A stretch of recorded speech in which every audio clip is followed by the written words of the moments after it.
selama saya berkarir, pernah menjadi pimpinan DPR, sekretaris presiden, terpilih menjadi anggota DPR 4 kali. Saya merasa bonding yang paling dalam ketika di sekretariat kabinet. Kenapa itu bisa terjadi? Karena hari pertama begitu saya masuk, saya mencoba untuk betul-betul memberikan hati dan membangun lembaga ini dengan hati dan mendapatkan dukungan saudara-saudara sekalian dengan hati. Apa yang kita raih hari ini tentunya hal yang luar biasa.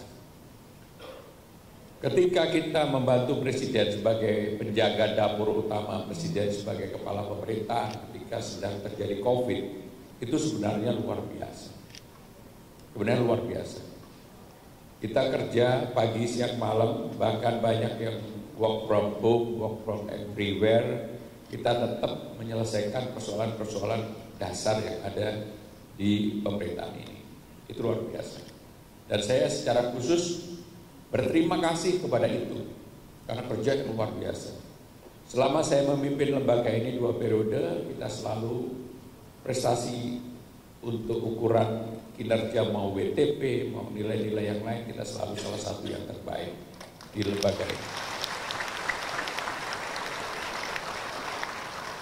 Seperti yang disampaikan MC tadi, memang saya ingin bekerja dengan bahagia, maka pasti saudara-saudara merasakan saya memberikan keleluasaan, kepercayaan, tanggung jawab, dan saya tidak pernah membawa satu orang pun untuk masuk ke lembaga ini untuk ikut campur urusan di dalam. Yang saya ajak adalah staf-staf khusus yang memang keperluannya, kepentingannya lebih kepada saya pribadi, bukan untuk campur tangan untuk urusan ratas, TPA, menyetujui approval kepada kementerian-kementerian dan lembaga lain, tetapi adalah orang-orang yang membantu saya secara pribadi. Sehingga dengan demikian saya merasa bahwa dalam 2 periode kepemimpinan saya, lembaga ini kalau saya boleh GR, ini sudah naik kelas. Sekarang saudara-saudara sudah ada yang mengikat kita bersama, ada yang disebut dengan punya Mars, ada logo, ada bendera, ada seragam, sehingga inilah yang menjadi kekuatan kita. Kultur budaya kerjanya pelan-pelan juga mengalami perubahan. Ketika saya masuk pertama kali lihat kantornya aja, komentar saya yang pertama kali ini, kantor presiden kok kayak kantor kecamatan, kantor desa pada waktu itu. Dan sekarang kalau saudara-saudara datang, pasti saudara ada suasana, iklim, nuansa yang lebih nyaman, mendapatkan perhatian khusus. Apalagi dalam kepemimpinan saya betul-betul fight untuk mungkin dan kinerja saudara diakui oleh Presiden. Sehingga ada hope, ada harapan, dan yang paling penting adalah saudara-saudara sekalian bisa memikirkan yang lebih luas, lebih besar. Karena kalau dulu ASN zamannya Pak Padlan, Pak Bakti, yang sekarang udah jadi komisaris semua ini. Mudah-mudahan saudara seperti beliau-beliau ini nantinya. Pasti berbeda, pasti berbeda. Kinerja cukup bagus, Presiden pemerintah memberikan apresiasi terhadap hal itu, pasti berbeda.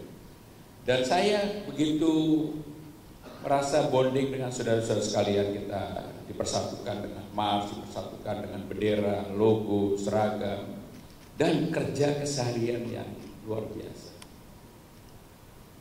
Saya dengan Pak Paseskap, termasuk dengan Bu Ratih dulu, dengan Pak Bistok, hampir tidak pernah ada perselisihan dalam pekerjaan. Bahwa 2 periode bahwa ada kekecewaan pribadi pasti ada. Tetapi rasanya untuk hal yang bersifat pekerjaan saya tidak pernah kecewa ataupun merasa sesuatu yang kurang. Yang luar biasa dengan Depmin yang baru ini, makanannya kelihatannya lebih enak.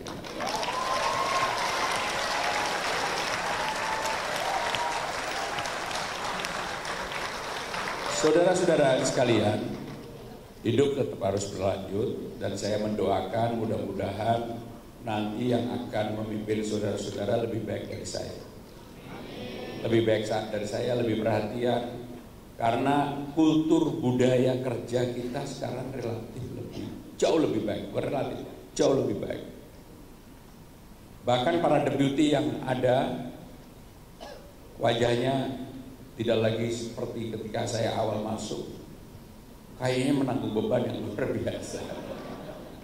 Sekarang cerah, Pak Bakti lah bagi cerah.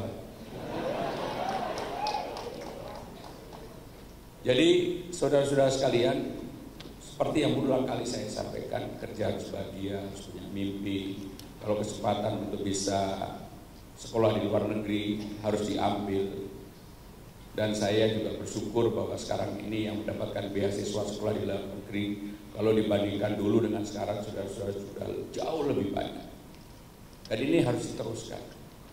Ini harus diteruskan. Saudara-saudara sekalian, hal yang paling prinsip yang ingin saya sampaikan kepada saudara-saudara sekalian, ketika budaya kerja itu sudah bagus, etosnya juga lebih. Sekarang saya kemarin sudah menandatangani yang disebut dengan work from everywhere, work from home. Jadi saudara-saudara nggak harus setiap hari datang ke kantor yang ngatur nanti Pak Deputi Administrasi dan Pak Waseska. Tetapi yang tidak kalah penting adalah ini cara kerja baru. Kepercayaan ini diberikan karena pengalaman kita ketika menangani persoalan pandemi dan ternyata jauh lebih produktif, lebih efisien pada saat itu. Dan saudara bisa memanfaatkan waktu untuk lebih banyak bersama keluarga, nggak stres pagi harus membayangkan macet-macetan, tetapi saudara juga dituntut untuk fairness. Untuk fairness kepada lembaga ini. Jangan kemudian disalahgunakan. Sebab kalau ini disalahgunakan, yang rugi suatu hari adalah lembaga ini dan akan berakibat kepada saudara-saudara sekalian. Pekerjaan yang paling berat selama saya menjadi sekretaris kabinet adalah ketika melakukan approval orang yang harus divorce. Itu terus terang pekerjaan yang paling berat buat saya.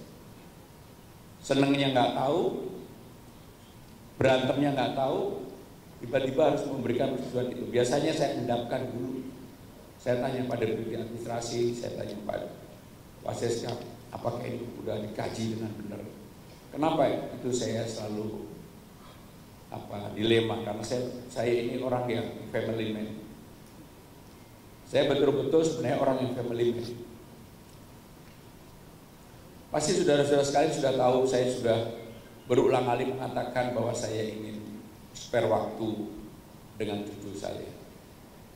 Saya merasa hidup saya sudah selesai. Tapi yang namanya amanah itu nggak bisa ditolak, ya saya akan melakukan itu. Tetapi yang harus saudara perhatikan, saya orang yang benar-benar tidak pernah meminta jabatan kepada siapapun.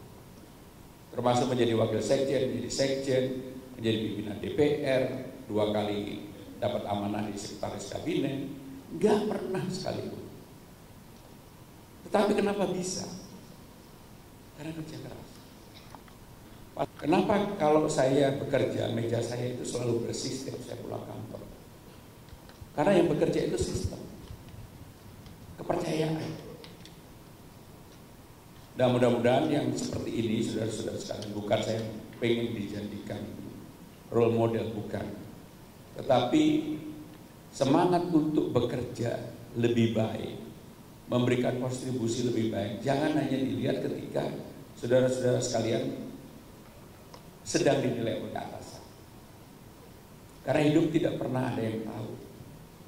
Saya dari keluarga yang sangat sederhana, anaknya guru, 7 bersaudara, dan praktis hidup saya sebenarnya dari SD sampai dengan SMA itu terlalu berambisi.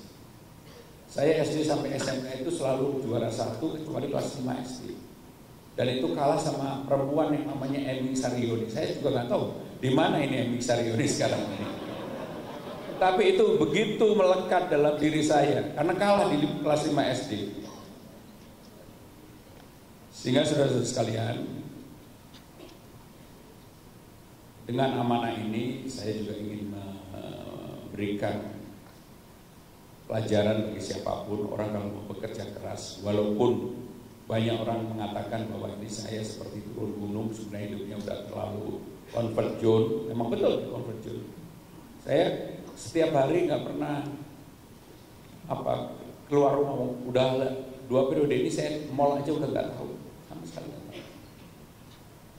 Paling kerjaan dengan keluarga, dengan cucu. Kalau dia mengikuti medsos saya pasti juga akhirnya kenal yang namanya Sadia Sanaya, Michi Jidi. Karena memang itulah keseharian saya pribadi. Sehingga demikian saudara-saudara sekalian, dengan hati dan